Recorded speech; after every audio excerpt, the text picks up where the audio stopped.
बहुत समय पहले की बात है। शिवगढ़ नाम के गांव में किशन और उसकी पत्नी सविता रहते थे। वो दोनों लोगों के खेतों में मजदूरी का काम करते थे और अपना पेट भरते थे। किशन और सविता ने घर वालों के खिलाफ जाकर शादी की थी। तब से वो दोनों शिवगढ़ में आकर ही रहने लगे थे। इस साल बहुत ज्यादा बारिश होने के कारण गांव में सभी लोगों की फसल खराब हो चुकी थी, इसीलिए उनको खेती में कोई काम नहीं मिल रहा था। दोनों के पास जितनी जमा पूंजी थी, अब वो भी खत्म हो चुकी थी। अब उनके पास पैसों की बहुत कमी थी। किशन अब शहर में जाकर लोगों से काम मांगता था और उसे जो भी काम मिलता वो काम कर लेता और अपनी पत्नी और अपने खुद के लिए खाने के लिए कुछ लाता था। एक दिन किशन को उसके दादाजी शंकर का फोन आता है और वो उन दोनों को अपने घर मधुपुर बुला लेते हैं। सविता और किशन बहुत ही खुश थे कि उन्हें अपने घर बुलाया गया है। वो दोनों खुशी खुशी मधुपुर जाते हैं। वहाँ जाने के बाद शंकर किशन से, बेटा किशन, कैसे हो तुम? तुम और सविता ठीक तो हो ना बेटा? मैंने तुम दोनों का रिश्ता अस्वीकार कर अच्छा नहीं किया बेटा, लेकिन अब बीती बातें भूल जाओ बेटा। और बताओ, तुम्हारा क्या चल रहा है?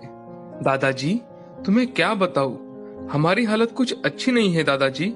इस साल बहुत बारिश होने के कारण सारी फसलें खराब हो चुकी है। इस कारण हमें कहीं काम नहीं मिल रहा।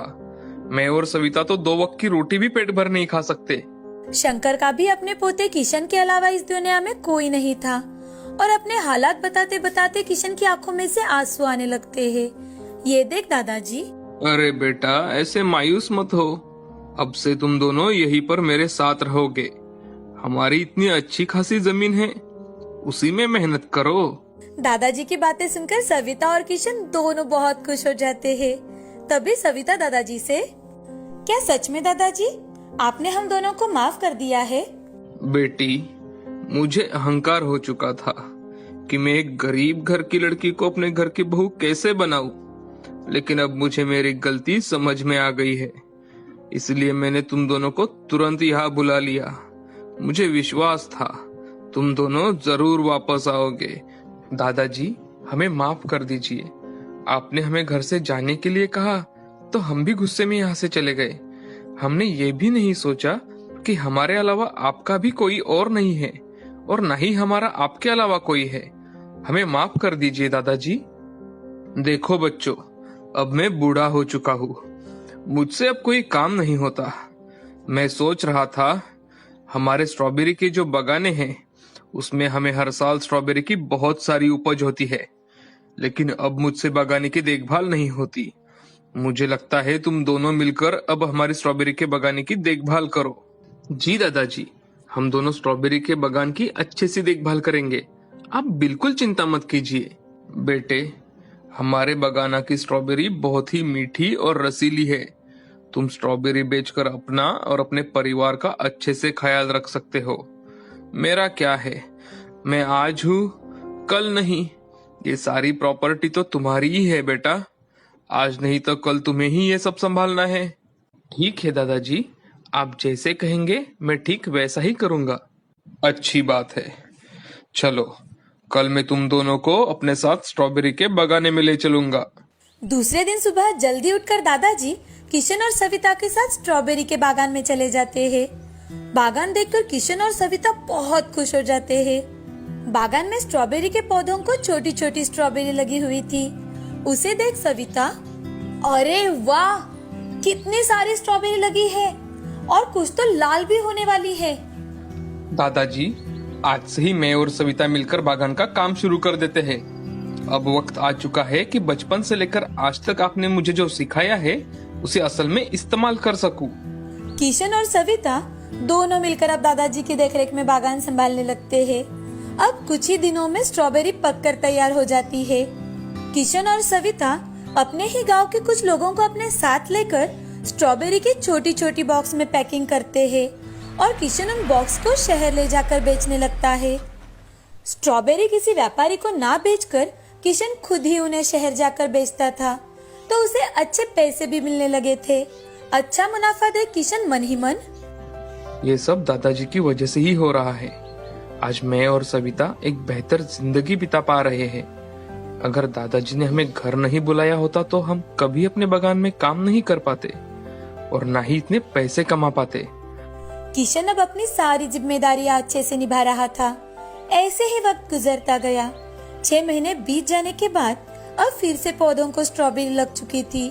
सविता और किशन स्ट्रॉबेरी के पौधों की अच्छी तरह से देखभाल करते थे। वो बहुत ज्यादा मेहनत करते थे और स्ट्रॉबेरी तैयार होते ही स्ट्रॉबेरी के बॉक्स बनाकर शहर ले जाते थे। अब किशन की स्ट्रॉबेरी के चर्चे सभी जगह होने लगे थे। सब लोग किशन की ही स्ट्रॉबेरी लेना पसंद करते थे। लोग दूर दूर से स्ट्रॉबेरी लेने के लिए किशन के घर आने लगे थे। साथ ही किशन के कारण गांव के कई बेरोजगार लोगों को रोजगार भी मिला था। ये सब देखकर गांव के एक व्यापारी सुंदर को किशन से जलन होने लगती है, क्योंकि जब से किशन घर से बाहर गया था तब से दादाजी के बागान की सारी स्ट्रॉबेरी सुंदर ही बेचता था और कभी कभी तो वो दादाजी को पूरे पैसे भी नहीं देता था। अब सुंदर मन ही मन, अरे यार, ये किशन कहाँ से बीच में आ गया? स्ट्रॉबेरी बेचने का काम मेरा था। इस किशन की वजह से मेरा सब प्रॉफिट इस साल भी चला जाएगा। मुझे कुछ न कुछ तो करना ही चाहिए। ये सब सोचकर सुंदर रात के समय अपने 2 दोस्तों को लेकर किशन के स्ट्रॉबेरी के बागान में आता है और सारे स्ट्रॉबेरी के पौधों के ऊपर जहरीली दवाइयां डाल देता है और वहां से भाग निकलता है। दूसरे दिन सुबह किशन और सविता अपने बागान में आते हैं तो देखते हैं कि स्ट्रॉबेरी के सारे पौधे मुरझाकर मर चुके हैं। हे भगवान, ये सब क्या हुआ है? पौधे मुरझाकर स्ट्रॉबेरी काली क्यों पड़ चुकी है? कल शाम तक तो सब कुछ अच्छा था। अचानक से रात में ऐसा क्या हो गया कि ये सब खराब हो गए? किशन और सविता बहुत अफसोस करते हैं। उनकी आंखों में से आंसू आने लगते हैं। वो सोचने लगते हैं कि वो दोनों स्ट्रॉबेरी के बागान की अच्छी तरह से देखभाल कर ही नहीं पाए। दोनों रोते हुए घर जाने के लिए निकलते हैं। उन्हें उदास देख सुंदर बहुत खुश हो जाता है और मन ही मन, ले और बेच स्ट्रॉबेरी। अब तुम्हें समझ आएगा बेटा। अगर मुझे स्ट्रॉबेरी बेची होती तो तुम्हें कुछ न कुछ तो पैसे मिले होते। घर आने के बाद किशन और सविता सारी बातें दादाजी को बताते हैं। अरे, ऐसे कैसे हो सकता है? तुम दोनों मेरे साथ चलो। हम साथ जाकर स्ट्रॉबेरी का बगाना देख कर आते हैं। दादाजी, उधर जाने का कोई फायदा नहीं है, क्योंकि सब पौधे खत्म हो चुके हैं। कुछ भी नहीं बचा। लेकिन फिर भी मुझे देखना है। चलो, हम अभी बगाने की ओर चलते हैं। दादाजी को लेकर किशन और सविता बागान में जाते हैं। पौधों को देख दादाजी, अरे, यहाँ तो सब कुछ बर्बाद हो गया है।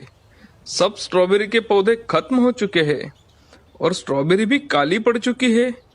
इस पर जरूर कुछ जहरीले औषधियों का छिड़काव किया गया है। लेकिन दादाजी, हम तो बगान में कभी किसी औषधियों का इस्तेमाल नहीं करते। हाँ, लेकिन ये हुआ है बेटा। ये मेरा तजुर्बा कह रहा है। यहाँ जरूर किसी ने जहरीली औषधियाँ छिड़काई है। किशन और दादाजी दोनों बागान में घूम रहे थे। तभी किशन की नजर एक छोटे से स्ट्रॉबेरी के पौधे पर पड़ जाती है। वो पौधा बिल्कुल हरा था। उसे देख किशन, दादाजी यहाँ आइए। ये देखिए, ये पौधा तो अभी भी बिल्कुल हरा है और उसे छोटी छोटी स्ट्रॉबेरी भी है। बिल्कुल जला नहीं है। मैं अभी पानी लाकर इसे डालता हूँ। किशन बेटे, तुम एक काम करो। इस पौधे के साथ साथ सारे पौधों को भी पानी डालकर देखो, शायद कुछ बन पाए। सारे स्ट्रॉबेरी के पौधों को पानी डालकर अब तीनों घर चले जाते हैं।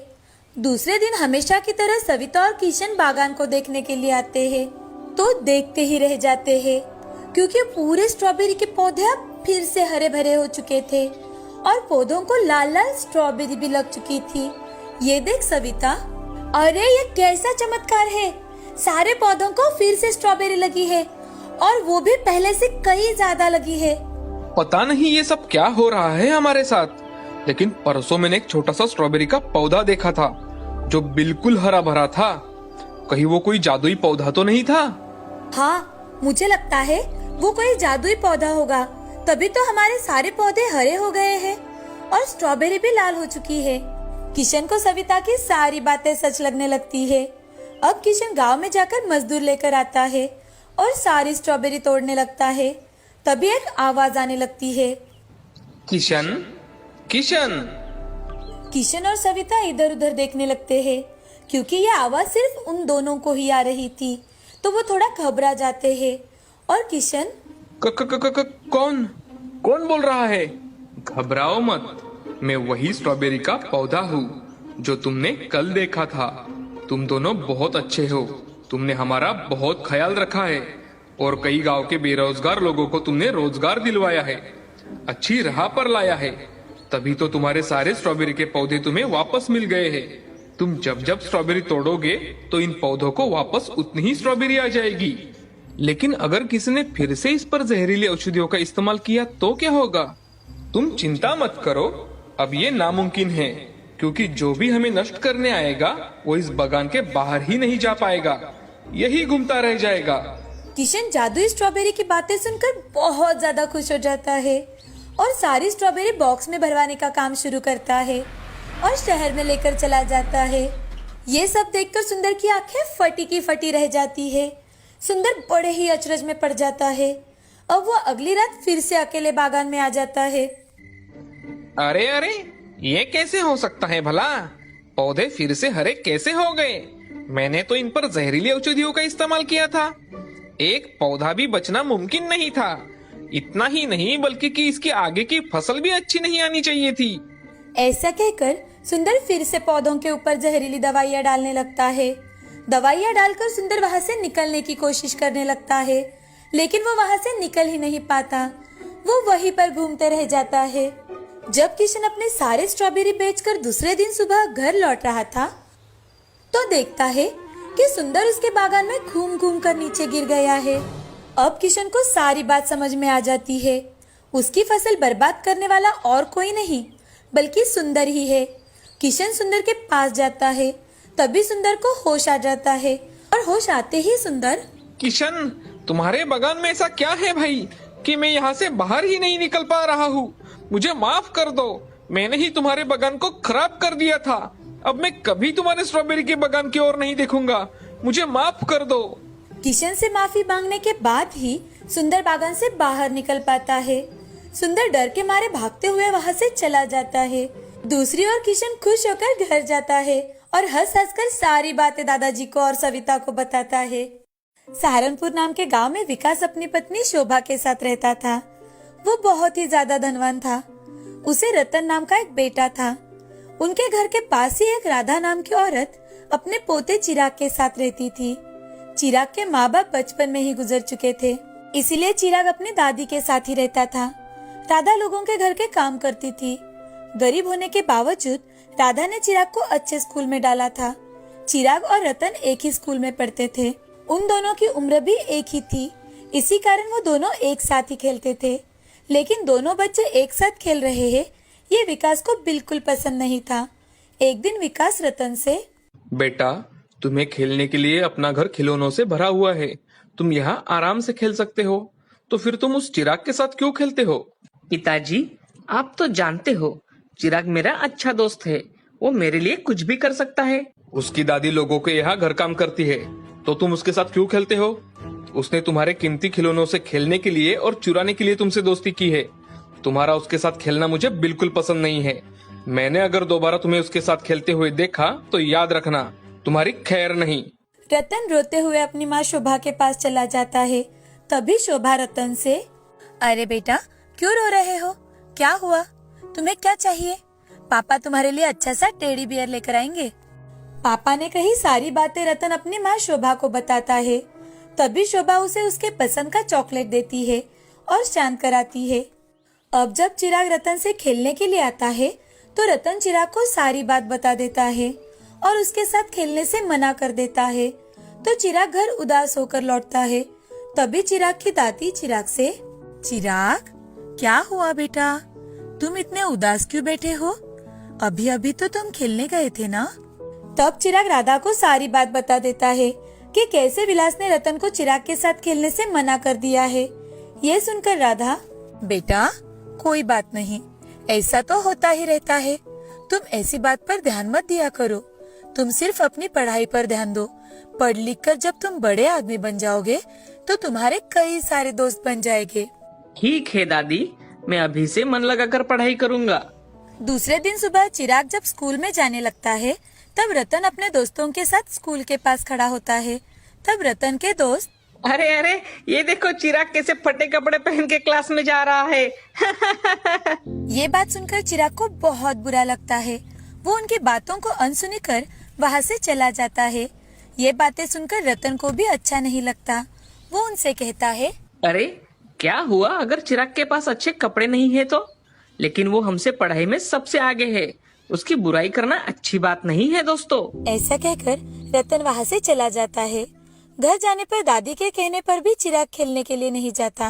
वो घर में ही रहता है। एक दिन स्कूल से लौटते वक्त चिराग को किसी की जानी पहचानी आवाज आती है, तो चिराग आवाज की तरफ जाता है और देखता है कि रतन गड्ढे में गिरा हुआ है। तभी रतन के दूसरे दोस्त वहाँ आ जाते हैं। सब रतन को देख रहे थे। तभी चिराग रतन से, अरे रतन, तुम इस गड्ढे में कैसे गिर गए? ये गड्ढा तो बहुत गहरा है, अब तुम बाहर कैसे आओगे? आज मुझे लेने के लिए पापा नहीं आए थे, तो मैं अकेला ही घर जा रहा था और मेरा पैर फिसलकर मैं इस गड्ढे में गिर गया। अब मुझे पता नहीं कि यहाँ से कैसे बाहर निकलूं। अब रतन रोने लगता है। रतन को रोते देख रतन के बाकी दोस्त वहाँ से भाग जाते हैं। तभी चिराग उसे समझाते हुए, रतन, तुम चिंता मत करो, मैं तुम्हें यहाँ से निकालने के लिए कुछ न कुछ करता हूँ। तब चिराग भागते भागते अपने घर जाकर घर से रस्सी लेकर आता है। रस्सी को गड्ढे में छोड़कर दूसरी रस्सी अपने पेट को बांध देता है, ताकि उसके हाथ से रस्सी छूट न जाए, क्योंकि उसके आसपास कोई पेड़ या कोई चीज नहीं थी जिसे वो रस्सी बांध सके। अब वो धीरे धीरे उसे ऊपर की ओर खींचने लगता है। रतन, तुम घबराओ मत, मैं तुम्हें यहाँ से सही सलामत बाहर निकाल लूंगा, तुम बिल्कुल मत घबराना। उसी समय विकास वहाँ से जा रहा था। विकास को पता ही नहीं था कि उसका बेटा रतन ही इस गड्ढे में गिरा हुआ है। वो थोड़ी दूर से देख रहा था कि चिराग किस तरह किसी की जान बचा रहा है। चिराग जान की बाजी लगाकर रतन को बचाता है, बाहर निकालता है। चिराग ने रतन को बड़ी होशियारी से गड्ढे से बाहर निकाला। ऊपर आते ही रतन चिराग के गले लग जाता है और उसे थैंक्स कहने लगता है। रतन को ऊपर आते देख विकास भागते हुए वहाँ आ जाता है और विकास के साथ चिराग को भी अपने गले लगा लेता है। उसे अपनी गलती का एहसास हो जाता है। उसे रतन से कई बातें याद आ जाती है। साथ ही रतन की भी बातें याद आती है कि चिराग मेरे लिए कुछ भी कर सकता है। और विकास चिराग से, मुझे माफ कर देना बेटा, मैंने रतन को तुम्हारे साथ खेलने से मना किया था, मैं बहुत गलत था। आज से तुम हमारे घर हर रोज खेलने आ सकते हो, और हाँ, कभी कभी मेरे साथ भी गप्पे किया करो। ऐसा कहकर वो दोनों को फिर से गले लगा लेता है। अंकल, आप मुझसे माफी मत मांगिए, मैं आपसे बहुत छोटा हूँ। विकास चिराग और रतन को लेकर घर आ जाता है। घर आने के बाद सभी बीती बातें शोभा और राधा को बताता है। अब चिराग और रतन साथ में पढ़ाई करते हैं, साथ में खेलते हैं और स्कूल में भी साथ ही जाते हैं। अब विकास रतन के साथ साथ चिराग के लिए भी कभी कभार कपड़े खरीदने लगा। उसे अपने साथ पार्टीज में भी ले जाने लगा। अब सब अपने अपने घर खुशी खुशी रहते हैं। अब रतन और चिराग दोनों गहरे दोस्त हो जाते हैं।